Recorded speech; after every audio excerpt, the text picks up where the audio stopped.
Eruvin, Daf and Mem through Mem Vav. On Daf Mem, the Gemara has a story of Ahu Lifta, turnip, delivery of turnips, came to Mechuzah, Yantif, and Rava saw that the turnips were not fresh. They were kmisha, they were withered. So Rava said that Jews could buy these turnips on Yom Tov. Why? So he said, Vade me'estrol nekra. Since they're not fresh, they're withered, they were clearly picked the day before, so there was no malacha of picking them done on Yom Tov. What's the problem? The delivery was on Yom Tov. They came michutz l'tchum, they came outside the tchum. So Rava said, first of all, if they were delivered for one Jew, the halacha would be they'd be mutter for another Jew. It would be usher for the Jew for whom they were brought, even though they were brought by non-Jews. If the problem of coming from outside the tchum was done for a specific Jew, other Jews would be allowed to use these turnips. And certainly these turnips that they were brought for non-Jews, for nachrim. So that was Rava's initial ruling. However, given the chazar de kamafshi umaisilu, they were bringing more for the Jews. They saw the Jews were buying, so they were bringing more. Asir lahu. At that point, he says, now they're being brought for Jews. So now the malacha, the isser of coming from outside the tchum is being done for Jews. Therefore, Jews cannot use these turnips. That's what we pass in Shulchan Aruch. That if we're not worried about mechubar and seda, if we're not worried about picking and trapping, if it's just an issue of tchum, then it's asir for those for whom it was brought and for his family. The Shulchan Aruch says. And he says others are allowed to eat it.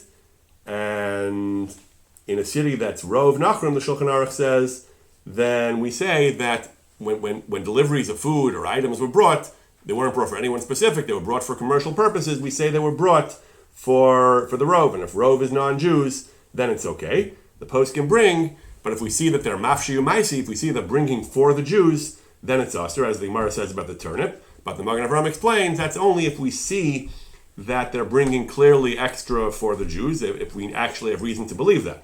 Minastam, we're not choshesh. They just get deliveries, and as far as we know, this is their regular delivery. We have no reason to believe that they're bringing extra for Jews. Then it is okay. One exception, Magen Avraham brings fish. They used to sell fish. There was a real concern. Jews, apparently, we see in other sources in halacha, Jews were very particular about buying fish for Shabbos. So if we see that that if we would allow the Jews to buy fish that the non-Jews are bringing on Yom Tov, there would be a real concern that they would get extra fish for the Jews. That's, Magen Avraham says, Tzarech l'yashiv b'davar. Mishmur brings these general rules that if they're brought for the general populace, and the general populace is mostly non-Jews, it's mutter. If we see them bringing more for the Jews, specifically for the Jews, it's asur. Minastam, you don't have to be choshesh, but certain things like fish, we do have to be choshesh that to bring more for the Jews. Lefira oseni hamora, the Rav has to evaluate the circumstances and decide that whether there's a real concern. If there's only very few Jews, he says, only a few isolated Jews, we don't have to be concerned for this. This in general is a concern that comes up in various contexts in Hilchos Shabbos and Yom Tov. The Sephardic poskim in Turkey, 19th century, discussed something called dandurma, doldurma. It's a kind of Turkish mastic ice cream, a chewy, frozen concoction of milk and fruit juice and things. They used to make it fresh. They didn't have freezers. They would make it fresh every day. And apparently street vendors would sell this stuff. And Jews actually had the custom of buying it on Shabbos. Chalav Yisrael is one issue, even during the week. But aside Chalav Yisrael, the question is, can a Jew buy this dandurma on Shabbos? Obviously, he can't handle money, but assuming he could buy on credit and settle his bill some other time. So can he take the stuff on Shabbos? The question is the non-Jewish vendor, the street food vendor who's making dandurma, is he making it for his customers? So on the one hand, those who are lenient would argue that most of the city is not Jewish, and the rule is that when a commercial purveyor makes something to sell to the general public, if most of the city is not Jewish, then that's okay. A Jew can use it. On the other hand, if they make extra for the Jew, that's a problem. So some poskim said that even if we don't know he's making extra, but if he recognizes the Jew, he has a relationship with him, he has a regular customer, we are concerned he's making extra for the Jew. Some wanted to argue that you make these vats of dandurma in fixed quantities. You just fill up the whole vessel. So you make it's quantized. You don't make it on a per customer basis. You make one batch per day or 10 batches per day or whatever it is. So there is no isser of mafshi b'shvila that they're going to make extra for. They're going to make extra for you. Well, on the other hand, some of the machmirim said that Jews would buy more on Shabbos because they were not working. It was a time of leisure, and So the bottom line is, the poskim who were stringent were concerned that they'd be making extra of the stuff for the Jewish customers, even if the general customer base was not Jewish. So on the whole, if they made one fixed amount, we would say it's being made. One delivery, we'd say it's being made for the non-Jews. But they would be adding, they had relationships, they had regular customers, they'd be adding for the Jews, and that's why at least some poskim were machmer, because they were doing extra malacha for the Jews. The Gemara discusses mentioning Rosh Chodesh on Rosh Hashanah. The Gemara says, since they have different carbon musafs, they have chalukin b'musafin, you do have to mention Rosh Chodesh, or we say zikaron echad ol lekan ol lekan. One mention of zikaron can cover both Rosh Hashanah and Rosh Chodesh. The Gemara has a long discussion about it. The maskana is zikaron echad ol lekan, and we don't have to mention Rosh Chodesh on Rosh Hashanah. That's how we paskin in Shulchan Aruch. We say in davening, Vatitin lanu it's Yom HaZikaron Hazeh, as we just did a few days ago. Ve'ena maskir Rosh Chodesh, we don't mention Rosh Chodesh. What about in Musaf mentioning the karbanos of Rosh Chodesh? The basic tefillah, we say that Hashem gave us, today is Rosh Hashanah, we say Rosh Hashanah, we don't say Rosh Chodesh. What about mentioning the psukim of Karban Musaf? So the Ramah Paskins and in Ashkenaz, we do say psukim of Rosh Hashanah. The Mechaber brings a minhag in throughout Svar, they don't mention karbanos of Musaf at all. We do, Ashkenazim do. We do mention the karbanos of the Karban Musafin on Yom Tov in general, Rosh Hashanah in particular. What about the psukim of Musaf of Rosh Chodesh?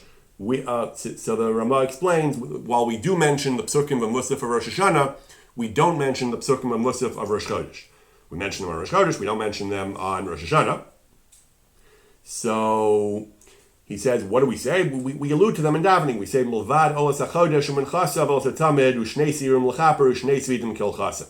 We have the general language at the end. After we enumerate the details of the Rosh Hashanah Musaf, we say that we also have to have olas hachodesh u'menchasav. We don't get into all the karbanos. We just refer generally to the olas hachodesh, the olah of Rosh Chodesh, and the mincha, and the tamid, and also the shnei sirim l'chaper, that you bring two sirim l'chaper, one is for Rosh Chodesh. So you mention them in a general way, but we don't enumerate the individual karbanos. Why not? So the Mishnah Berurah explains that, first of all, we don't mention the psukim even in the morning when the parashas of karbanos. On other days, we do mention psukim of Rosh Chodesh, but Rosh Hashanah we don't, he says. The reason is because we don't want to emphasize Rosh Chodesh, an ordinary Rosh Chodesh. Rosh Chodesh is something special, so we emphasize it. But here it's Rosh Hashanah. Rosh Hashanah is a Maila Gedola. Rosh Hashanah is a much more significant day. So we don't want to play up Rosh Chodesh because that would take away from the specialness of Rosh Hashanah.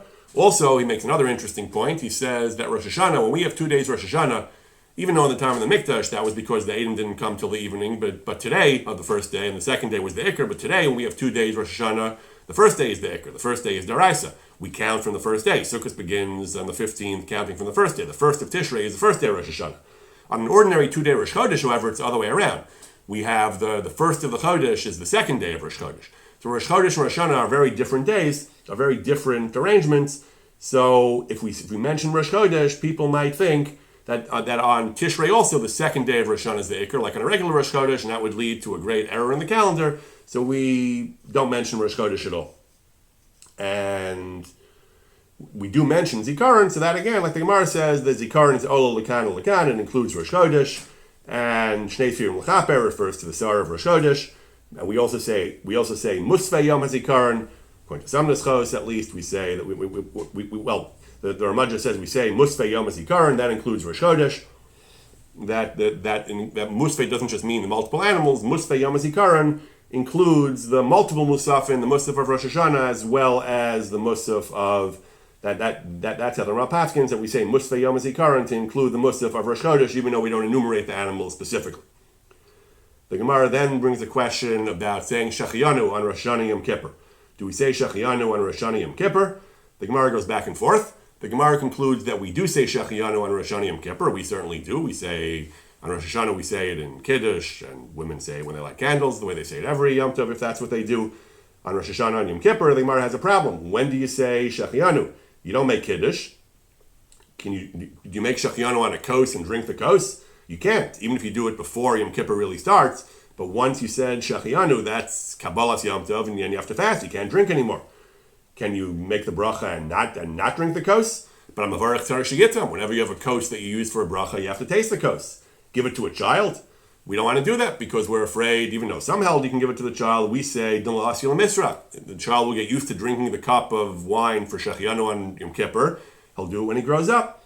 So the Gemara has this problem, but the maskana is that we do say Shechianu on Rosh Hashanah Yom Kippur. What do you do for Yom Kippur? You say it without a kos, because there's no eights of the kos for the various reasons we mentioned. You say it without a kos, because we paskin Zman Omer Afilu B'Shuk. Shechianu doesn't require a kos. We normally make it when we have kiddush. We make it with kiddush on the kos, but you don't really need a kos, and therefore on days that you can't have a kos, like Yom Kippur, you make it without a kos. The minhag of Shechianu is when the Shulchan Aruch brings the Shechianu, he says that he discusses what the Shliach Tzibur says, Kol Nidre, and so on. He says Shechianu, but the Tzibur should also say Shechianu, and the Mishnah Berurah says quietly. Mishnah Berurah adds that the proper way to do it is the Tzibur should say Shechianu a little bit faster than the Shliach Tzibur. So the people in the congregation should finish before he does. So when he finishes, they can say Amen. If they all finish together, they can't say Amen because you don't say Amen on a bracha that you just finished. So they should finish earlier. So then they should be able to say Amen for the shots. However, the Mishnah Berurah adds the shots the Chazan should have in mind to be motzi all those who are not saying Shechianu, even though the recommended practice is everyone should make his own Shechianu. There are some people who won't say Shechianu, so the Shliach Tzibur should say that anyone who's not making his own bracha, I have in mind to be motzi them. Daf Mem Aleph, the Gemara is talking about fasting and whether you finish a fast that leads into Shabbos or Yom Tov, and so on. What happens when a fast falls right before or right after Shabbos? So then one of the things the Gemara brings a brisa that it brings Rabbi Elazar ben Sadok, that I am Bnei Sanav ben Binyamin. I come from the family of Sanav of Binyamin. And we once had Tisha B'Av that fell out on Shabbos. Tisha B'Av, which it sometimes does. Tisha B'Av fell out on Shabbos. It was postponed till Sunday, till Echad B'Shabbos. And we fasted, but we were not Hishlamnu. That we didn't do a full fast. We didn't do a full fast on that Tisha B'Av. Because we have a Yom Tov. It was a Yom Tov based on the... It was a family Yom Tov that had been established for that family a long time ago, and therefore they treated it as a Yom Tov, even though it was not a Yom Tov in general for all of Klal Yisrael. It was a Yom Tov for them. This Gemara, that they had a personal Yom Tov that was not a Yom Tov celebrated by the rest of Klal Yisrael, is at the heart of a debate between the Maram al-Ashkar and the Pri Chadash and other Achronim, whether a community has the right to establish local Yom Tovim for a great Nes, a great salvation that the community experienced. They want to establish Purim Katan, it was sometimes called, a local day of thanksgiving to thank Hashem for the salvation. So they asked the Maram al-Ashkar, can a community do that? Can they establish their own Yom Tov? And he says, yes, absolutely. Communities have the right to pass local legislation, and they have the right to establish. They have the right to establish their own Yom Tovim.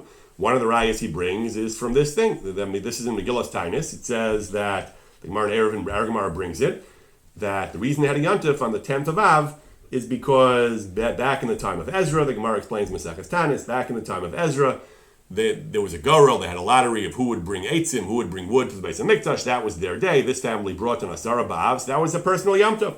And when they had a Yom Tov, and Rabbi Elazar Tzadok said, even after the Churban, this was centuries later, from the time of Ezra, this half a millennium later, to after the Churban, they still had a Yom Tov. They established that back in the time of Ezra, the family of Sanav of Binyamin established a Yom Tov for that family in perpetuity, that they would celebrate their mitzvah of bringing the eitzim for the Beis HaMikdash. So the Maram al-Ashkar introduces this as a precedent that a community can establish a Yom Tov, a personal, local, family Yom Tov, and that it's binding on later generations. It can last for centuries. Pri Chadash disagrees. Pri Chadash says that we have no right to establish our own Yom Tovim. Pri Chadash's basic argument is he admits that communities have the right to pass local legislation, but not Yom Tovim. He says the Gemara discusses whether Megillas Tainis, a list of minor holidays they used to have in ancient times, whether that list is batel or not batel. We paskin Megillas Tainis is batla, that the local holidays in Megillas Tainis are batel, except Chanukah and Purim. So he says, and if Megillas Tainis is batla, that means we also don't add new Yom Tov. And if we abolished all minor holidays except for the major ones from the Torah and Chanukah and Purim, that means we don't establish new holidays. Don't tell me that only those in Megillas Tainis that existed were batla, we can add new ones. That's not the case, he says. That we have no right, he says, after the abolition of Megillas Tainis, Klal Yisrael has no new Yom Tov. We don't establish new Yom Tov. So what about this Gemara? What about Rabbi Elazar bar Tzadok who had this Yom Tov? What happened to Batel Megillas Tainus? So he says there's machlokes in the Gemara whether Batel Megillas Tainus or not. And this Tana, Rabbi Elazar bar Tzadok, he is of the opinion that lo Batel Megillas Tainus. But we don't paskin like that. We paskin Batel Megillas Tainus, and says the Pri Chadash, according to La Halacha, we do not establish new Yom Tov. Others disagree. Others defend Maram Alashkar and say we do have the right to establish new Yom Tov. The Mishnah talks about, the Gemara talks about that if someone is outside the Tchum, he was taken by non-Jews, or somehow by Ruach Ra, he was possessed by an evil spirit, he was outside the Tchum. Now he needs to urinate or defecate. It's machlokes aposkim. Nitzrach l'mekavav. Is he allowed to violate the rules of Tchum and go back inside to the city? So the Gemara says yes, because of covered abrios, to be out there by himself without proper facilities and take care of his needs would be a violation of human dignity. Gadol covered abrios. You can do an isser d'Rabbanan we paskin, not isser d'Oraisa, but you can do an isser for covered abrios. This is how we paskin. Someone who left the Tchum and now is limited in where he can go. I'm not sure if this is the case of Hotziu, he's taken out by the non-Jews or taken out by himself, but either way, someone's outside the Tchum in a case where he only has 4 amos, so we allow him to return. If he needs a makom tanua, a private place to take care of his needs, he can do that because of gadol kavod abrios. The Gemara says, ipikeachu, if he's smart, if he's alert, what he'll do is he'll orient himself toward a place which is back inside the Tchum, because if he was taken out, we are talking about a case, like I said originally, he was taken out by non-Jews, or taken out not of his own volition. So as long as he's out there, he's stuck. But if he gets back in, the halacha is he's going to be able to rejoin the Tchum of his city. So as long as he's out there, he's stuck. But once he has to go anyway for his needs to find the facilities, if he orients himself in the right direction, and he points himself back toward facilities that are within the Tchum, then it'll be like Hotziu, Nachrim, and Hachziru, because he returned Bereshus also for his needs. Then he'll have the original Tchum, so it's a pikach, he should aim himself in the right direction. Mishnah Berurah explains, that means if there are multiple bathrooms, some of them will be outside the Tchum and some inside the Tchum. If he's a pikach, he'll aim for the one inside the Tchum, so he'll be able to rejoin his Tchum. The Bir Halach is not sure what happens if one of the ones outside the Tchum is closer. So you can walk, he went northward outside his Tchum. Now there are 2 bathrooms. There's one 50 feet further north. If he goes there, that's fine, but then he'll still be stuck outside the Tchum. There's one that's 200 feet south, and if he goes 200 feet south, he'll be back inside his Tchum. Is he allowed to be a pikeach and deliberately go for the south bathroom, even though it's more of an initial trip of 200 feet as opposed to 50 feet, in order to get back inside the Tchum? The Bir Halacha is not sure about this, and he says from the Lashon of the Rush, it's mashma k'tzas that it's mutter, but tzarchiyun, he's not exactly sure. The halacha is, even if you left the Tchum for no reason, shalokadin, you still have the heter of covered abrios. You're still allowed to find the nearest bathroom. However, in such a case, you can do what you have to do to take care of your needs. But then we're not going to say that you have the original Tchum back, because once you left shalokadin, then once you left shalokadin, then the Shulchan Aruch says ein lo takana. Then the Shulchan Aruch says ein lo takana, that we still allow you to take care of your needs, but since you left shalokadin, even if your trip to the bathroom, which you're allowed to do, takes you back inside, you still only get 4 amos because you left shalokadin. It's an interesting passage in the Or Zarua. The Or Zarua talks about a case of someone came in on a boat. We're going to have a sugya later about tchumen in the water, but someone came in on a boat on Shabbos in a way that he violated the tchum. It wasn't his fault, but that's how the boat went.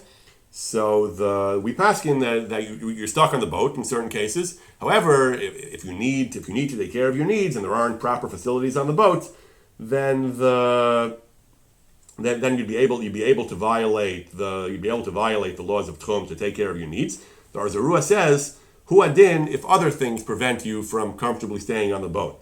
If it's raining, or if it's the sun is out, it's in the summer and the sun is broiling and you're really hot or really cold or really wet and you're in great discomfort, you can also leave. He seems to compare this to Nitzrach L'Nekava. This seems more an issue of discomfort. Nitzrach L'Nekava is covered abrios. We don't necessarily in halakha always treat physical discomfort identically to human dignity of covered abrios, but the Or Zarua says, hu adin, the same heter Chazal gave to violate tchum for covered abrios, it also allows you to violate tchum for significant personal discomfort. And he brings another proof. He says, Kal v'chomer from Sukkah. Sukkah, the great mitzvah, you have to eat in the Sukkah. But if you're mitzvah, if you're uncomfortable, if it's raining, you're allowed to leave. And if other things that bother you, you're allowed to leave. So similarly, he says that you'd be allowed to leave the boat for the heat and the rain and so on. It's really a very perplexing proof. Sukkah is a special din. Teishru kein taduru. If you're in discomfort, you can leave the sukkah because it's not kein taduru. Does that apply to every mitzvah? If a person has a stomachache, does he not have to eat matzah? If a person has discomfort from wearing tzitzis, can he not wear tzitzis? As a person, you don't have to wear a four-cornered beggar in the first place. But in general, if you have a mitzvah that you're obligated to do, are you just putter? We're not talking about he's actually sick or a life-threatening condition. And just because you're physically uncomfortable, is that really a heter to not fulfill a mitzvah? There is some discussion about this in the poskim. The Arzarua seems to say that we do learn from Sukkah that any mitzvah that you're suffering, maybe he means only Tchumen, which is Drabanan, but any mitzvah he seems to assume that you have great, even an Isser like Tchumen, that you have significant physical discomfort, you can violate the mitzvah to alleviate that discomfort. And one of his proofs seems to be from this din of Nitzrach l'Nekava. Even though, as we said, there also doesn't seem to be a very good proof because Kavod Abrios is different from physical discomfort. On Daf Mem Beis, the Gemara says a halacha, if someone is traveling, he's out there and he's not sure exactly where the Tchum Shabbos, how far the Tchum Shabbos goes, doesn't have surveying equipment or even a tape measure, he can measure by walking. He can walk 2,000 steps, 2,000 medium steps, psios beinonios, and that's Tchum Shabbos. That's how we paskin. A person is stuck out there and he has to go and he wants to go as far as his Tchum allows and he has no way of measuring. You can measure by walking. So the post can point out, Medida measuring is actually an Isser on Shabbos. We had back in Masechah Shabbos, Isser Drabanan to measure on Shabbos.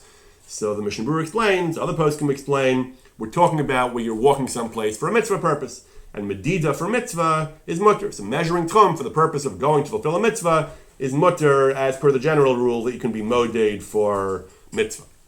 This idea of measuring with your feet, this doesn't mean that amos are subjective, that amma just means your personal footsteps. It means psios beinonis, medium steps, and it depends on your height, Mishnah Berurah says. If you're tall and your average footsteps are larger than an amma, then you have to factor that into account, and vice versa. If you're short and your average footsteps are small, then you have to figure out an average person's footsteps. The Gemara is just telling you a rule of thumb, how to arrive at the right chair, but the right chair is objective. It's 2,000 average size amas. It doesn't mean that you're entitled to define an amma, but whatever your actual footstep is. The Bir Halacha also brings a kolbo. The Acharonim bring a kolbo that if a person measures using his footsteps and gets to 2,000 amas, so he says, you should only do that if you have a comfortable margin of error, but if you measure using footsteps and you get exactly the right amount, you shouldn't say, okay, I measured footsteps and it goes till there, so I'm going to go till there. You can't do that. You shouldn't do that, he says, because he's ein lismach al zeh. You shouldn't rely on that because shema yesh yoser. Because maybe maybe that's not a reliable measurement. Why not? So the Bir Halacha and the Chazon Ish explain, because this is not such a precise method of measuring. Shema, the Bir Halacha says, maybe you're not mitzamtzim to use an actual medium-sized footstep. Chazon Ish says maybe you took psios gasos, psios of gasos, you took large footsteps, your feet are larger, your steps are larger, so we don't want to rely on this. So don't do it when it's don't go down to the last inch. This is a general rule of thumb, but you shouldn't rely on it for other when it's so exact. But it's not clear. I haven't been able to figure out whether the poskim will allow this type of measurement for other areas of halacha. A person's measuring his sukkah, measuring Eruvin, other halachas in Eruvin. Do we allow you to do this type of measurement instead of taking rulers and accurate measurements? Are you simply allowed to measure using your footsteps? Again, you shouldn't rely on it when it's exact, but are you allowed to use it as a rule of thumb? Maybe you are. Maybe this is some halacha specific to Tchumen. I believe I heard or I saw somewhere that this is given to a person who's out there in the wilderness and he's stuck and he has no other way of doing it. Maybe lechatchila, if you have better ways of doing it, you shouldn't rely on this at all. Daf Mem Gimel, the Gemara has a major sugya. Yesh tchumen l'mala me'asara o ein tchumen l'mala me'asara. We know that various halachas of Rosh Hashanah don't apply above 10 tfachim. What about tchum? Do the laws of tchumen apply when a person is in the air more than 10 tfachim above the ground? how are you in the air more than 10 tefachim above the ground? How are you strolling around in midair? So the Gemara has two examples. The Gemara says if you're just on a platform, you're on an amud which is 10 tefachim high and 4 tefachim wide, a solid platform, that's aras mechta, that's just part of the ground, it's higher up. So if you're on the roof of your house or if you're on a raised walkway, certainly there's tchumen. So when is the shaila by yesh tchumen l'mal me'asara? When you're on either a narrow amud that doesn't have 4 tefachim on the top, or you're being kofetz, you're flying through the air. Aydei Shem, Rashi says. Rabbi Aryeh Lebowitz mentioned the Meiri, who says that we're talking about tachbulos, maybe technology or other ways of flying through the air. So that's the shaila. If a person is not on solid ground, but he's locomoting through the air, so is there, or he's on small poles, he's supported, but he's not walking on a real floor in the air, is there tchumen l'mala me'asara? The Gemara goes back and forth. Essentially, the resolution is, the poskim say, it is an unresolved suffix, and it is, we pass it into suffix. What does it mean, l'maisa? Do tchumen apply l'mala me'asara? So the Shulchan Aruch says, it's a suffix, and we pass in that whenever tchumen is drabanan, you can be lenient. Whenever tchumen is daraisa, you have to be machmer. So, first of all, the Rama adds, tchumen of Yud Beis Mil is going to be daraisa. So that's actually big machlokes Rishonim, whether the tchumen of Yud Beis Mil is deraisa or not. But the Ramah seems to go here that the outside Yud Beis Mil were choshesh, at least for the tzad that it's a deraisa. So you should be machmer if you're going is more than Yud Beis Mil, you should be choshesh l'chumra that tchumen apply l'mala me Yud. However, the Mechaber adds that, however, one case where there's never tchumen deraisa is in rivers. Based on a Rambam, he says, in water, in rivers. We say l'divrei akol, even according to the opinions that there is tchumen daraisa, there's no tchumen daraisa in rivers. Why? Because they're not like diglei midbar. The Jews' encampment in the desert, they were on dry land, on the water that's different from diglei midbar, and therefore there is definitely no tchumen daraisa. There's tchumen drabanan, but there's no tchumen daraisa on the water. And therefore, when it comes to boats, he says that even though we mentioned earlier, there could be an issue of tchumen on boats. However, if the boat was traveling above 10 tefachim, so above 10 tefachim on the water is certainly not tchumen daraisa. Even if you say Yud Beis Mil is daraisa, but above 10 tefachim on water it's definitely not daraisa. So since above 10 tefachim is a safek, so if you traveled on water above 10 tefachim, so the Shulchan Aruch paskins that you're allowed to disembark from the boat and you don't have to worry about it because misafek you can be mekil on water. Now there's a major machlokes Rabbi Akiva Eger and the Bir Halacha about whether this applies, this idea that according to the Rambam and the Shulchan Aruch, there's no tchumen daraisa in water, because water is not like diglei midbar. Does that apply to anywhere that's not like diglei midbar? We know throughout Shabbos and Eruvin, diglei midbar is Rishus Harabim. Anything that's like diglei midbar is Rishus Harabim. Other areas are called the Carmelis. So Rabbi Akiva Eger understands that according to the Rambam and the Shulchan Aruch, anything that is a Carmelis does not have tchumen daraisa. Tchumen daraisa only applies in the Rishus Harabim daraisa. Any space that's not a Rishus Harabim daraisa does not have tchumen daraisa. Says Rabbi Akiva Eger, according to that it follows. L'didan, many poskim say that we don't have Rishus Harabim daraisa for various reasons. We don't have 600,000 people. Other criteria of Rishus Harabim that we don't have. So many poskim say we don't have Rishus Harabim daraisa. So it would follow that we don't have tchumen daraisa. So that has many ramifications in halacha. And in particular over here, the kula would be that you can be lenient above 10 tefachim. Bir Halacha disagrees. Bir Halacha argues at length that that's not correct. It's a special halacha of water. Water is really not like diglei midbar, so there's no tchumen daraisa. But an ordinary space, even if it's a carmelis, would have tchumen daraisa. Now the relevance of all this is not necessarily people flying through the air by a shame or standing on pillars that are less than 4 tefachim wide. Poskim discuss this in the context, we already mentioned ships, and they discuss this in the context of wagons and later transportation of modern sorts. Rail transportation and cars and so on. Does tchumen apply in these types of scenarios if you're above 10 tefachim from the ground? So going back to the 16th century, the Beis Yosef already said that if someone is traveling on a wagon, so as long as the wagon is 4 tefachim wide, even if it's 10 tefachim above the ground, there would be tchumen, he says. Because the Gemara says a pillar that's 10 tefachim tall and 4 tefachim wide has tchumen. Beis Yosef assumes, Magen Avraham, Mishnah Berurah, the poskim assume that a wagon is the same as a pillar in the Gemara. A person sits on the wagon, tchumen would still apply, even though he's 10 tefachim above the ground, even though we say ain't tchumen l'mal me'asara, it's a suffix at least, but on a wagon there is tchumen. Therefore, when poskim began to discuss in the 19th century, the poskim began to discuss rail travel on Shabbos, taking the train on Shabbos.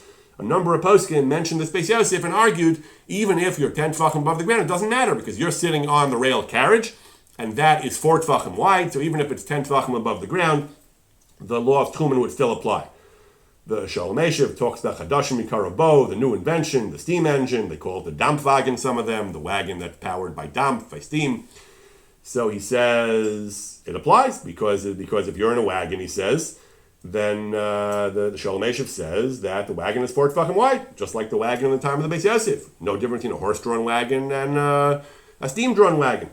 The Tiferes Yisrael also says this. If you want to take the Dampfwagen, he says that it's, first of all, he heard the bottom is within 10 tefachim of the ground, but even if it's not, he says, it doesn't matter. He says it's like the Amud, it's like the pillar that's 10 tefachim tall and 4 tefachim wide, so the law of Tchumen still applies. Even though he says you could argue that in the case of the Amud, the person's walking, in these cases he's sitting on the wagon, it doesn't matter, we paskin Rachav K'mahalech. Therefore, a number of poskim said that the laws of Tchumen still apply on the rail, and even though it's Lamal Me'asara, we don't have the kula of Lamal Me'asara because it is, we don't have the kula of Lamal Me'asara because it's like the Amud. If it would be Lamal Me'asara, if someone would argue that it is Lamal Me'asara, then we get into the question if you're going more than Yud Beis Mil, which might be Daraisa, that takes us back to the machlokus between Rabbi Kveger and the Be'er Lacha. Rabbi Kveger says, as long as you're not in Rishus Harabim, it's never Daraisa anymore, so you can be lenient. But other poskim, the Be'er Lacha and the Mlamed Lahoel also agrees with the Rabbi Kveger, but other poskim, the Be'er Lacha says no. Be'er Lacha says no, that's limited to the Yam, but Tchumen, if you're going more than Yud Beis Mil on dry land, there is a question of Tchumen Daraisa, even if it's a Karmelis. On Daf Mem Daled, the Gemara talks about various cases of making makeshift mechitzas out of living beings, people, and animals.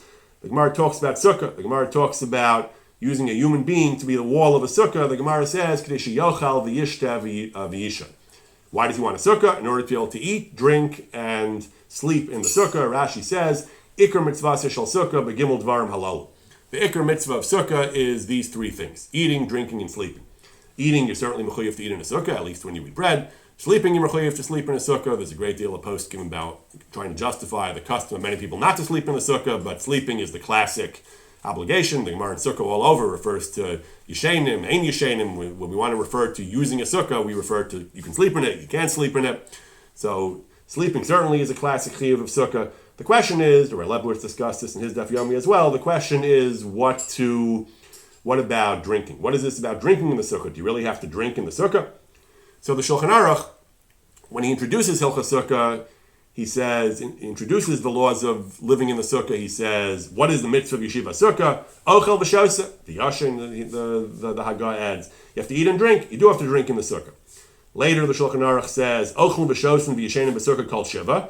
You do have to eat and drink and sleep in the sukkah. So a couple of times the Shulchan Aruch adopts the lashon of the Gemara. You do have to drink in the sukkah. However, he says when it comes to keva and arai, permanent versus less permanent, keva means an established eating as opposed to kind of ad hoc eating.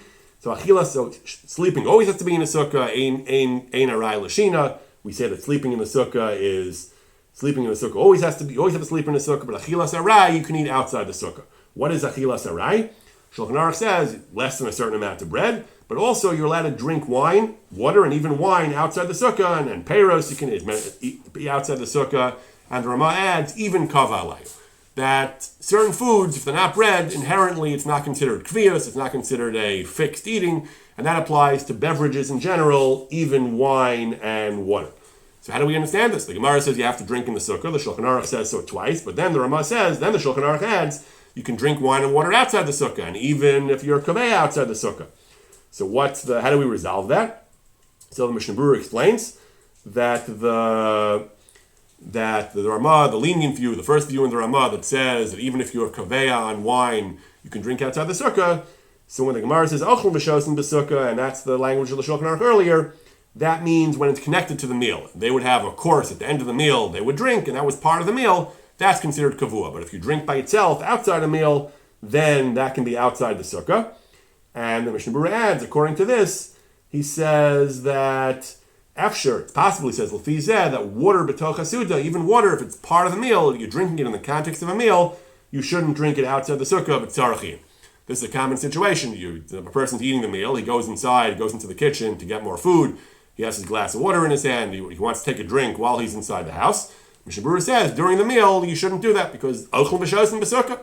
Even though we pass and you can drink outside the sukkah, that's when it's not in connection with the meal. But in connection with the meal, then you should drink inside the sukkah. Furthermore, the Mishnah Berurah brings a dissenting opinion. Some achronim say that if you drink wine b'kfiyus, if you have a formal, if you have a kavua drinking of wine, then you must drink in the sukkah, even outside a meal. And leisha b'sukkah, it's machlokes, you shouldn't do that, you shouldn't make the bracha, but drinking b'kfiyus, you should drink inside the sukkah. The Mishnah Berurah says, l'chatchila, a person should drink kavua, even other beverages, even beyond wine, you should drink only in the sukkah, because the Shartiun explains that in a culture where they drink other beverages as their serious beverage, it has the same status as wine. And the Shartiun brings machlokes achronim, what about drinking coffee or chocolate? He says that Max Shekel says the same thing applies to coffee. You shouldn't drink coffee outside the sukkah. The Ola Shmuel says that coffee is not the same thing as kava. Whatever kavua means, you're drinking, you're having cocktails, or you're drinking, you sit yourself down on mishteh hayayin to drink. That's one thing. Having a coffee, drinking a cup of coffee is not considered kavua, so that's a machlokas. Furthermore, the Shulchan Aruch brings that if someone there's a hiddur that meshubach, praiseworthy, is someone who drinks everything in the sukkah, even water, who doesn't drink anything outside the sukkah. Post can discuss havdalah. Later, the Mishnah Berurah brings that havdalah should be made in the sukkah because all year you make havdalah in your house. Teishva gain tadurus, so you should make havdalah in the sukkah as well. Do you make a leisha b'sukkah and havdalah? That's a discussion in contemporary poskim. Some have the minhag, they bring from Rosh Zalman. My family, we have this minhag that we eat mizonos, we take a piece of cake along with the havdalah.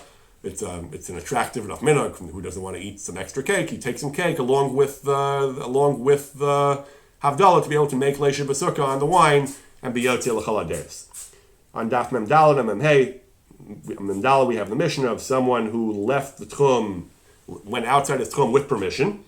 Various examples of rishus, of Eidus HaChodesh, to travel to testify about the new moon, which is mutter to travel outside the tchum, a midwife to help deliver a baby, doctors, and so on. Someone who had rishus to leave the tchum, and then they tell him the problem was already resolved, the patient was cured, or they have a doctor there, and so on. So we don't treat him like a person who left Shalokadim. We don't limit him to 4 amos, but we say, okay, you now have a new tchum from where you are, 2,000 amos from where you are. And the Gemara has machlokas, whether that means that if his 2,000 overlaps with his old 2,000, he can go back to his old place or not, whether Havlah is tchumen, but basically he's limited to his new tchum, unless possibly his new tchum overlaps his old tchum, but he's limited to his new tchum. The Sefer of the Mishnah says, Kol hayotzim lahatzil chozrin l'makom.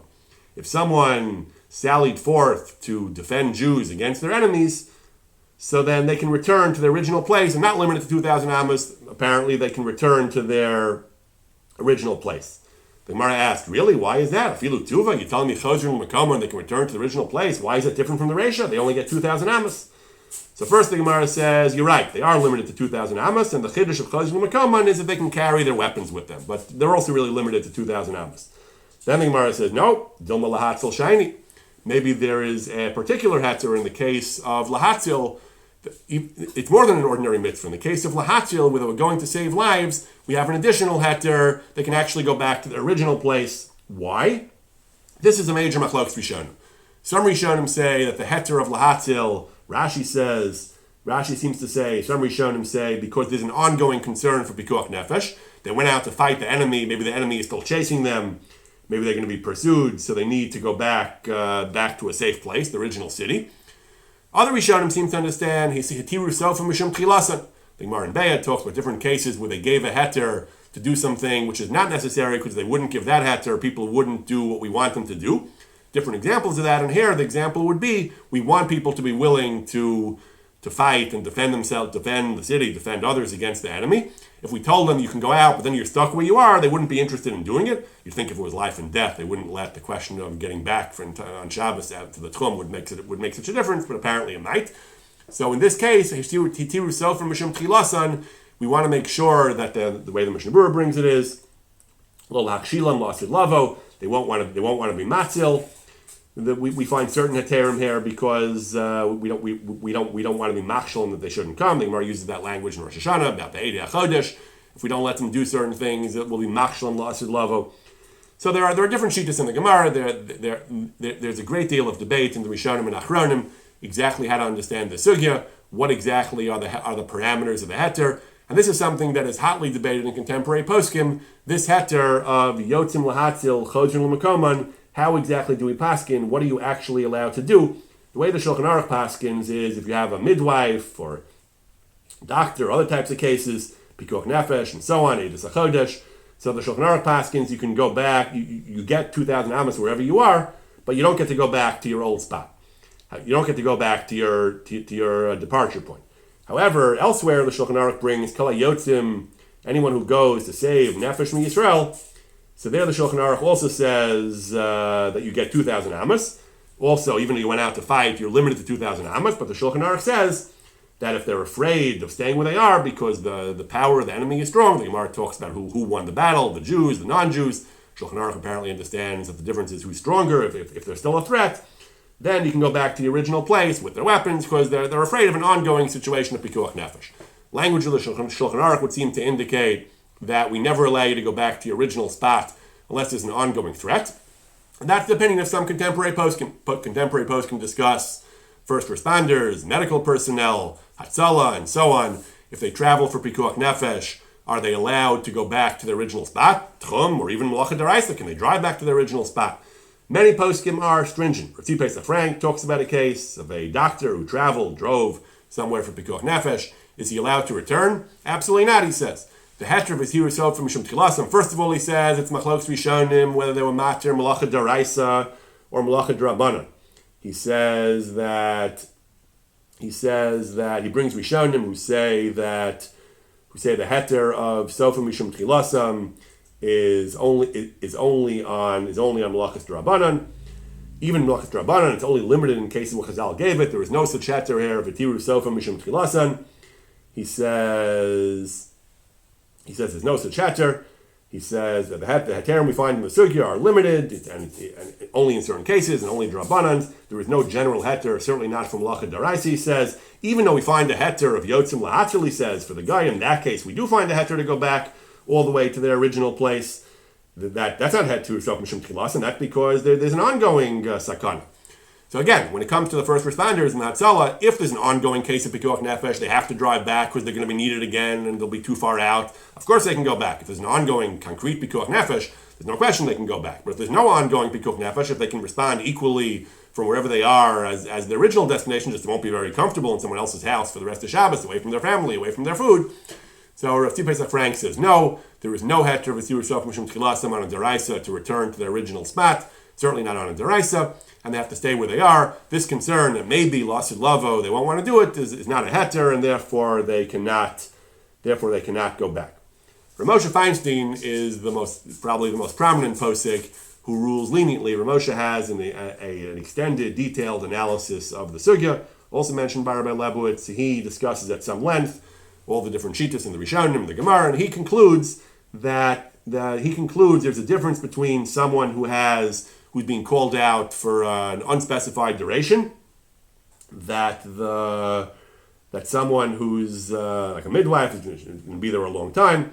Such a person, they weren't matter to come back. They just get 2,000 amas from the new place. But someone who is going out to matzil for a short duration, he understands that because of this concern that they won't want to do it, they actually did allow even Malacha Daraisa to return to the original place. My understanding is, I believe I heard that's what Hatzalah relies on. They actually drive back home after they take calls, based on Rav Moshe, that the Hetiru Sofa Mishum Tchilasan, that the Yotzim Lahatzil, it's not limited to the enemy, it's not limited to an ongoing sakana, it's not limited to cases where they battled an enemy. Anyone who goes on a mitzvah pikuach nefesh, and there's a concern that if we don't give them the comfortable ability to return home afterwards, they might not want to go in general in the future. Rav Moshe held that's Titiru Sofa Mishum Tchilasan, Machilan Lasid Lavo, and they're allowed to go back, even to drive back, even to do a Malacha Daraisa. As we said, not everyone agrees. Rav Shlomo Zalman wrote at length disagreeing with Rav Moshe. Rav Tzvi Frank, we mentioned earlier, seems to say not like Rav Moshe. Shlomo Zalman says no, there's no such a tiru sofa mishum chilasam, and it's pashut, and certainly not for deraisa, unless they actually need it, like the weapons, if they need their weapons. A doctor, Shlomo Zalman says, a midwife, he says they can go 2,000 amas from the new place, but they cannot go back to their old place, and so on. And lahalacha, some contemporary poskim, the Chevel Achlaso brings that if it says the ikar is they cannot go back, certainly not for deraisa. At most, they can do isurim drabanan. If they have a non-Jewish driver to drive them back, they can do that. And today we don't have Rishus Rabban deraisa, so it's again, we mentioned earlier, he goes like the sheet that there is no Tchumen deraisa. If we don't have Rishus Rabban deraisa, we don't have Rishus Rabban deraisa. We don't have Tchumen deraisa. So again, following the Rabbi Akiva Eiger and the Melamed Lahoel, apparently not like the Bir Halacha. We don't have Tchumen deraisa. A soldier, he brings from Rav Dov Liar, if he was on an exercise, he had to do it on Shabbos, and he's on an operation, and he finished, he can return as long as he has a non-Jewish driver, but not to do Malacha deraisa because of Sofa Mishum Tchilasa. On Daf Mem Vav, the Gemara discusses the principle Halachos B'Mekel Be'eruv, to be lenient about Eruv, similar rule about Avelos. In general, the Gemara is discussing Kula and Chumrah and how we resolve questions in Halacha. At one point, the Gemara brings the Shita of Rabbi Elazar, and it brings the Shita of Rebbe who said we don't really paskin like Rabbi Elazar, but he says certainly there's a rabbim against him, so you wouldn't normally paskin like him. But he says if it's a shas chak, he said Kedaihu Rabbi Elazar lismachalav b'shas chak. Rabbi Elazar is a distinguished figure. Kedaihu, we can be selmich on him b'shas chak.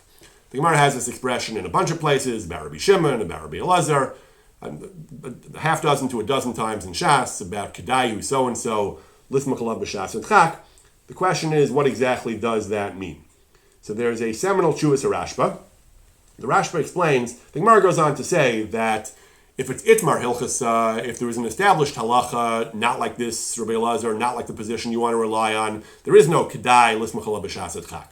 But if it's Lo Itmar Hilchas, if there is no absolutely established halacha, then even though it's Yachid Makam Rabim, even though it's a minority opinion we wouldn't normally follow, then we follow it B'Shas Chak. The Rashba understands this is not some kind of specific rule local to the specific case. This is a general rule in halacha. The Rashba was asked a very fundamental question. How do we paskin in halacha? Can you just pick any opinion you want? Do you have to follow the Rov? The Rashba says, no, you can't just paskin however you want. He says that you can't just pick anyone who say he's a great Talmud Chacham, I can be samech on him b'shas chak. We follow the gadol b'chachmu v'minyan, and even b'shas chak, you can't just say it's inconvenient, it's a shas chak, I want to follow the minority opinion. He says, what you need is shas chak, sheyesh bo hefsid meruba. Rashi and Tosfos in our Sugya discuss what the shas chak was exactly, but the Rashba says, if you have a shas chak, sheyesh bo hefsid meruba, it involves great loss, then you can follow a yachid makam rabba.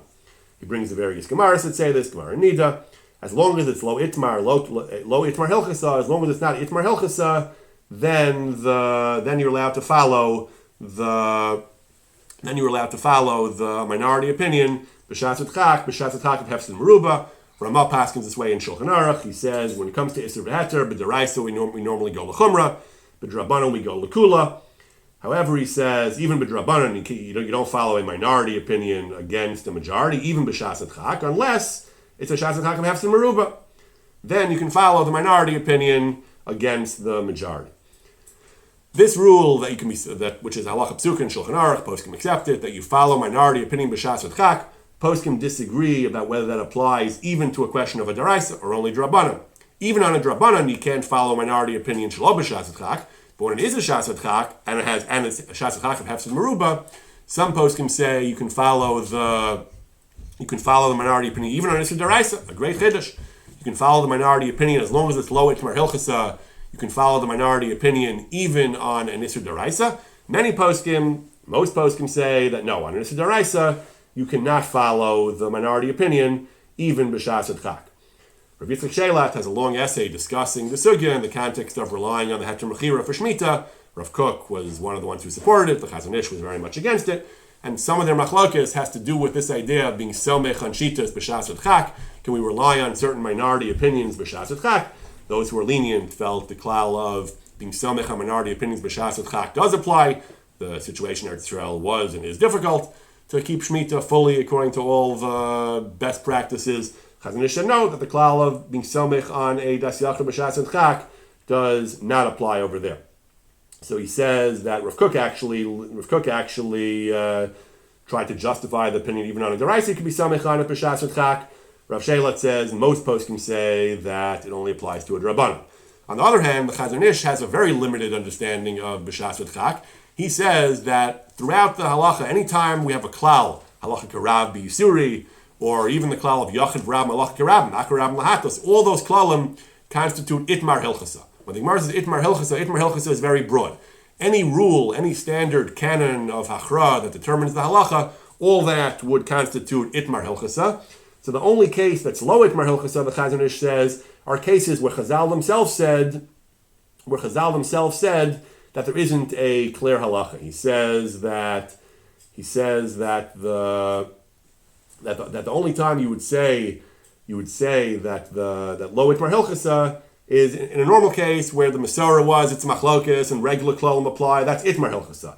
If the Chachmei HaMasorah themselves said we're not sure, we're consciously not being makriya the question, that's called lo itmar hilchasa. However, he says, even a machlokas poskim, post-Talmudic machlokas poskim, any standard garden variety machlokas poskim, if most poskim say one way, that's called itmar hilchasa. You cannot rely on the yachid, even b'shas chak. That's called itmar hilchasa. Rav Shelat argues at length that based on the language of various Rishonim, some of whom the Chazon Ish does not quote, based on arguments from the Gemara, he argues that the Chazon Ish's position is novel and is an outlier, that the ikar and the poskim, many poskim seem to assume, even when there is a clear psak halacha, that as long as it isn't ironclad and a solid itmar hilchasa, even if there are canons that would tend to, like following the rove, that would tend to tell us how to paskin, that's still called lo itmar hilchasa unless there's a clear itmar hilchasa. Ad kidei kach, he brings the Chacham Tzvi, who says even a halacha that was mentioned in the Shulchan Aruch went one way.